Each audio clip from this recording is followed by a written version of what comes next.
Hello Minecrafters. Welcome to another episode of Let's Minecraft. I think it's time that we dive right in and finish off this dragon. I've gone back and gotten some better gear for this.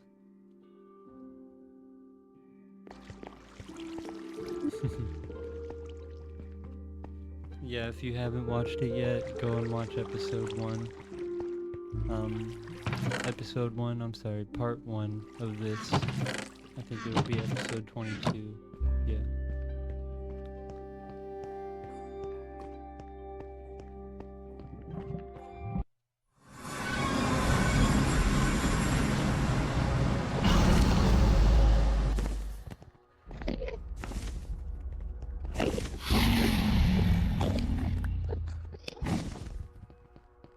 Gonna need to do some like clutch stuff if I get knocked up in the air again.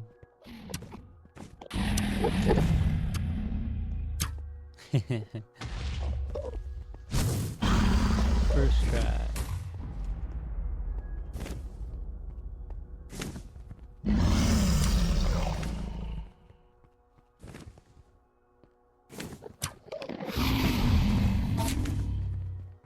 Alright, dragon.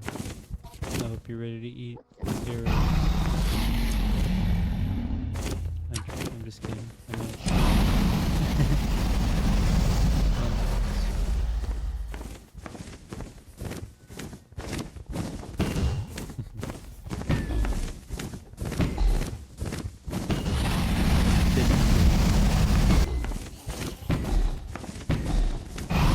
no ender pearls, no ender pearls, no.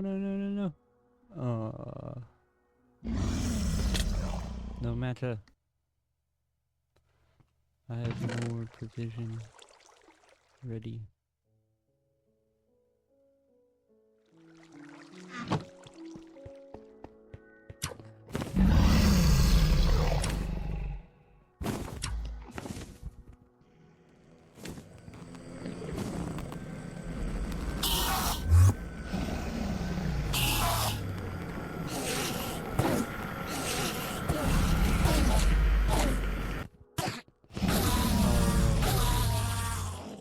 Having a few ender pearls on me is definitely not a bad idea. Especially after the dragon keeps shooting me so far up in the air.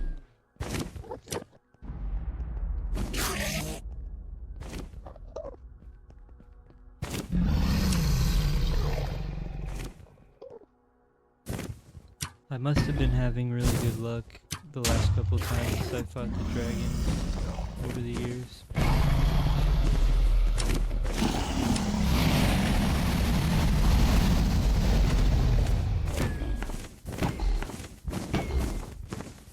Because I'm not used to being thrown up in the air like that. I'm definitely used to the fight.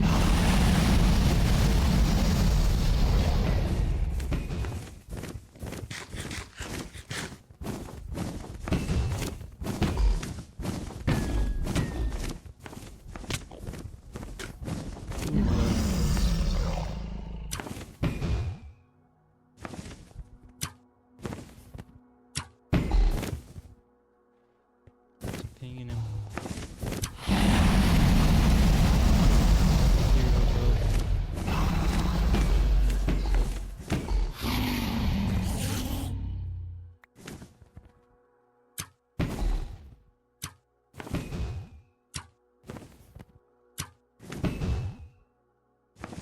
Nice. My aim's getting a little better. Ooh, long shot.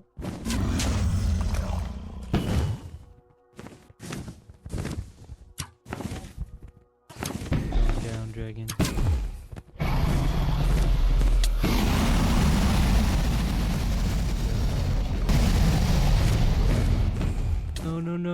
No, please. Ender pearls. I clutched. I actually clutched. I can't believe it. It's been... Oh my gosh. I've tried to clutch so many times and this fight and just in this world. Yes, I finally did a Minecraft clutch. I clutched! Yay, Minecrafter! GG! And I freed the end. Wow. Can you imagine if I died there and had to come all the way back and do the last hit on the dragon? Awesome. So now I get to read the end poem to you guys, which will be interesting for me, but I'm excited to do so. Thank you guys for watching the fight. I hope you stick around for the poem and the end of the video, because I have something else special saved for that.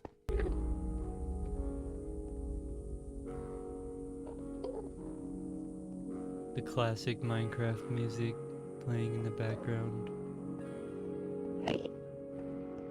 Staring at the egg.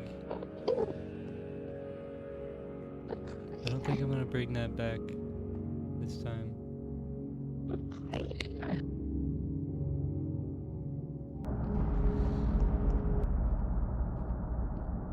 Yeah, just wanted to take it in for a second. This is crazy. I didn't notice this the whole time, but that's what was making the light change. I see the player you mean. Greasers777? Yes, take care. It has reached a higher level now. It can read our thoughts. That doesn't matter. It thinks we are part of the game. I like this player. It played well.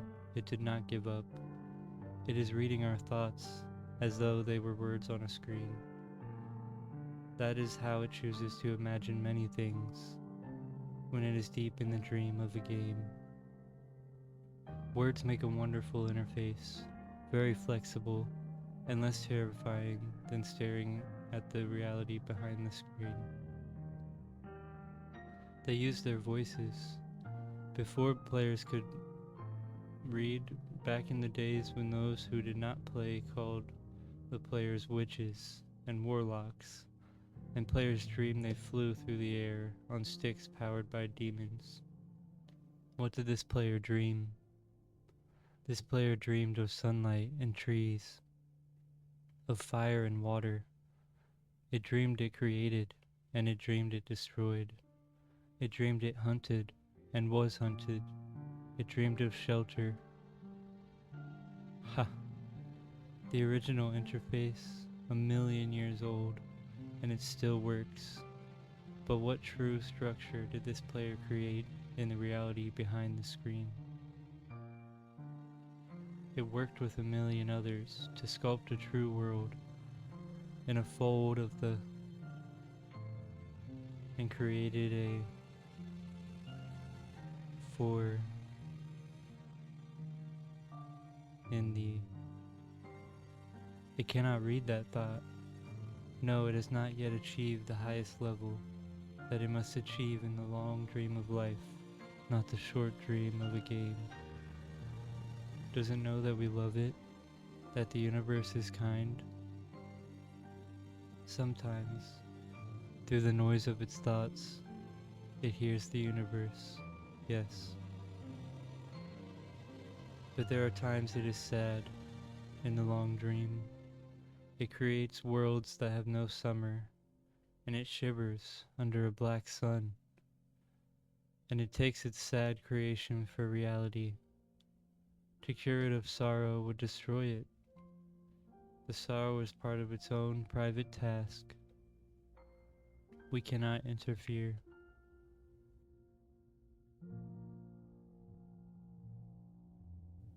Sometimes when they are deep in dreams, I want to tell them they are building true worlds in reality.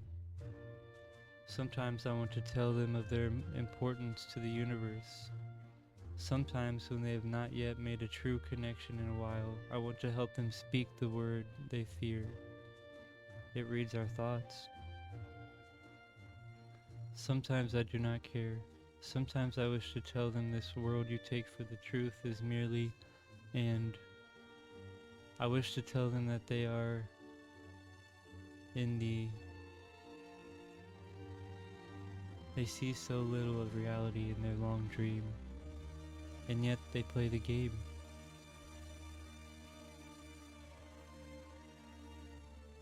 But it would be so easy to tell them. Too strong for this dream. To tell them how to live is to prevent them living. I will not tell the player how to live. The player is growing restless. I will tell the player a story, but not the truth.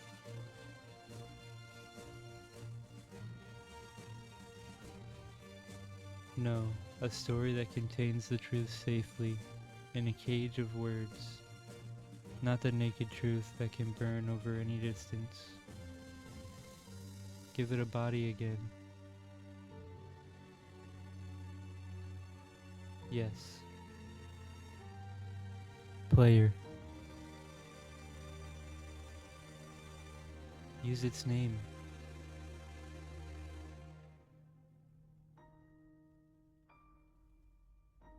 Greaser. Player of games. Good.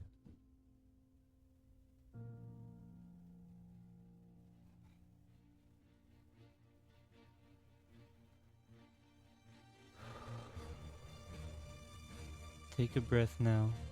Take another. Feel air in your lungs. Let your limbs return. Yes, move your fingers. Have a body again. Under gravity, in air. Respawn in the long dream. There you are, your body touching the universe again at every point, as though you were separate things, as though we were separate things. Who are we? Once we were called the spirit of the mountain, Father, Sun, Mother Moon, ancestral spirits, animal spirits, jinn, ghosts, the green man, then gods, demons, angels, poltergeists, aliens, extraterrestrials, leptons, quirks. The words change. We do not change. We are the universe. We are everything you think isn't you. You are looking at us now through your skin and your eyes. And why does the universe touch your skin and throw light on you? To see you, player. To know you, and to be known. I shall tell you a story. Once upon a time there was a player. The player was you. Sometimes it thought itself human on the thin crust of a spinning globe of molten rock. The ball of molten rock circled a ball of blazing gas that was 330,000 times more massive than it. They were so far apart that light took 8 minutes to cross the gap. The light was information from a star, and it could burn your skin from 150 million kilometers away. Sometimes the player dreamed it was a miner on the surface of a world that was flat and infinite. The sun was a square of white. The days were short. There was much to do, and death was a temporary inconvenience. Sometimes the player dreamed it was lost in a story. Sometimes the player dreamed it was other things in other places. Sometimes these dreams were disturbing, sometimes very beautiful indeed. Sometimes the player woke from one dream into another, then woke from that into a third. Sometimes the player dreamed it watched words on a screen. Let's go back. The atoms of the player were scattered in the grass, in the rivers, in the air, in the ground.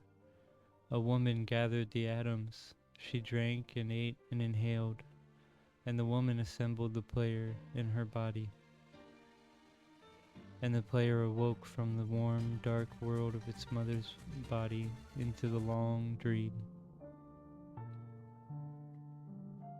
And the player was a new story, never told before, written in letters of DNA.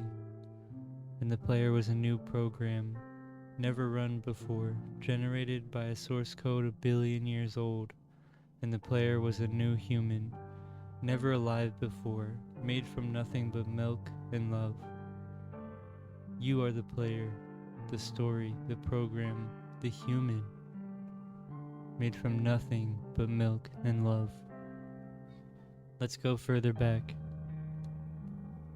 The 7 billion atoms of the player's body were created long before this game, in the heart of a star. So the player too is information from a star, and the player moves through a story which is a forest of information planted by a man called Julian on a flat, infinite world created by a man called Markus that exists inside a small, private world created by the player, who inhabits a universe created by... Shush. Sometimes the player created small, private world that was soft and warm and simple, sometimes hard and cold and complicated. Sometimes it built a model of the universe in its head, flecks of energy moving through vast empty spaces. Sometimes it called those flecks electrons and protons. Sometimes it called them planets and stars. Sometimes it believed it was a universe that was made of energy, that was made of offs and ons, zeros and ones, and lines of code. Sometimes it believed it was playing a game. Sometimes it believed it was reading words on a screen. You are the player, reading words. Shush. Sometimes the player read lines of code on a screen, decoded them into words, decoded words into meaning, decoded meaning into feelings, emotions, theories, ideas, and the player started to breathe faster and deeper and realized it was alive. It was alive. Those 1,000 deaths had not been real. The player was alive. You are alive. And sometimes the player believed the universe had spoken to it through the sunlight that came through the shuffling leaves of the summer trees.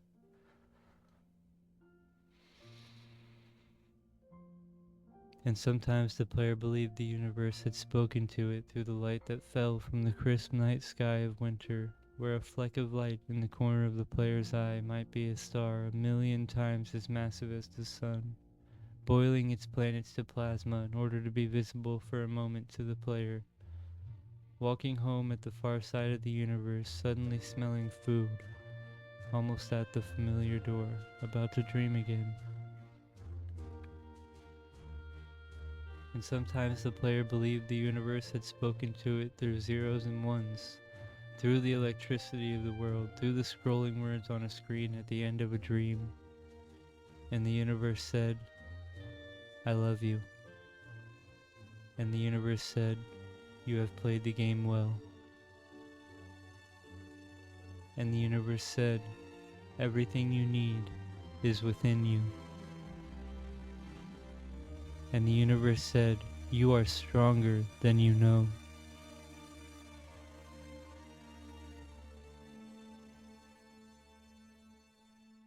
And the universe said, "You are the daylight." And the universe said, "You are the night." And the universe said, "The darkness you fight is within you."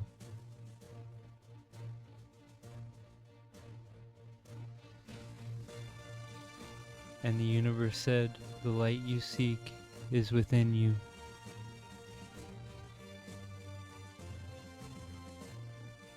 And the universe said, "You are not alone." And the universe said, "You are not separate from every other thing."